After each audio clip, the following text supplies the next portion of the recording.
What's up, guys? Thanks for watching this video and another installment of my vlog.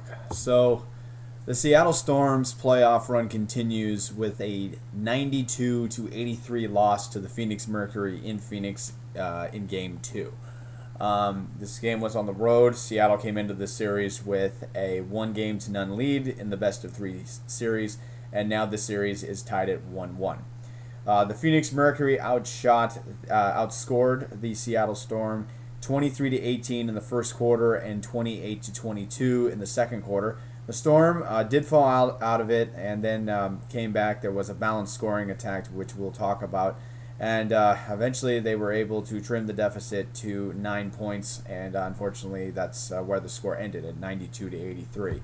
What's very interesting about this game, now I didn't get a chance to watch this because I actually had to work while this game was being played, but what's very odd is you would think normally when you have 4 starters who score in double figures and you have another person coming off the bench scoring over double figures, that usually is a recipe for a victory, and that was not the case for the Seattle Storm.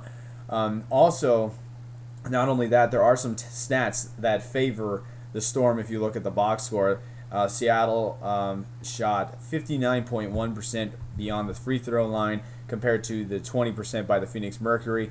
On the did I say, well, that was the 3-point line.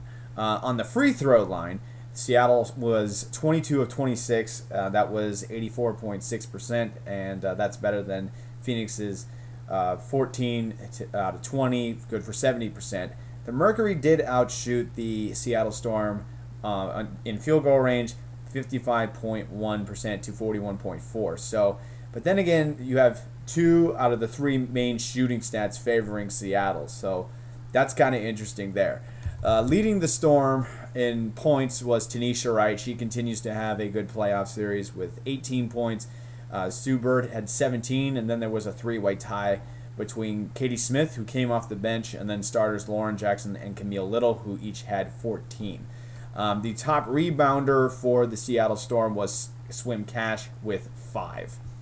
For the Phoenix Mercury, they were led by Dupree. I believe it's Candace Dupree.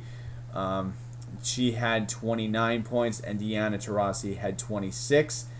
Penny Taylor had 12 points, and Dawana Bonner had 13. The top rebounder with 13 was Bonner. She had 13. So 13 points and 13 rebounds gave her a double-double. Now, I'm not going to pin this loss on one particular player. However, I am going to say that I think a huge difference in this game was Swim Cash. Swim Cash played 32 minutes and 42 seconds of basketball, and the Mercury must have done a very good job guarding her because she only made 1 shot, and so she only got 2 points. She was 1 for 3 field goal range. Never took a three-pointer. Never got to the free throw line. She did lead the team in rebounds with 5 and also had 4 assists, but that's not Swim Cash. Swim Cash has a tendency to put up better numbers and has been a dominant scoring threat. So kudos to the Mercury there. So thanks to this loss, the Seattle Storm are now tied with the Mercury, and they are going to play a decisive Game 3 of the series. It's winner take all, and it will be in Seattle. And unfortunately, I will have to miss this. Ugh. I haven't been able to watch one playoff game because I've been working. But anyway, so is it time to panic? If you're asking, is it time to panic if you're a Seattle Storm fan? In my opinion, the answer is yes. Historically, the Seattle Storm do not have a history of being successful in decisive games, particularly Game 3s. And that includes home games. The last time I think they won, don't quote me on this, but the last time the Seattle Storm won a decisive Game 3 in the playoffs was when they won the championship in 2004. That was back when the championship round was the best out of 3 instead of the best out of 5, which is what it is now. Ever since then, they have lost. The year after, they lost to the Houston Comets in 3 games. They didn't make the playoffs in 2006 and 2007, but I don't think they won a game. And then in 2008, 2009, they played the Los Angeles Sparks, and in both series, they were down 1-0. They came back and won game 2, and then they lost game 3 at home. They have not played a game 3 since 2009, and they ended up losing that game. The difference in those games compared to what will happen on Monday is Lauren Jackson is healthy, so that will definitely help.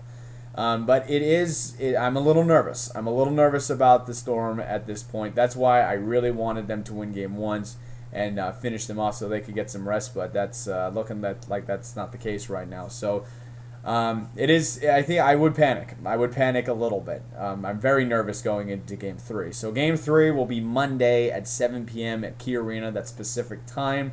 And hopefully the Storm can pull it out and get to the Western Conference. Don't really have to worry about the crowd, like I said in my previous video.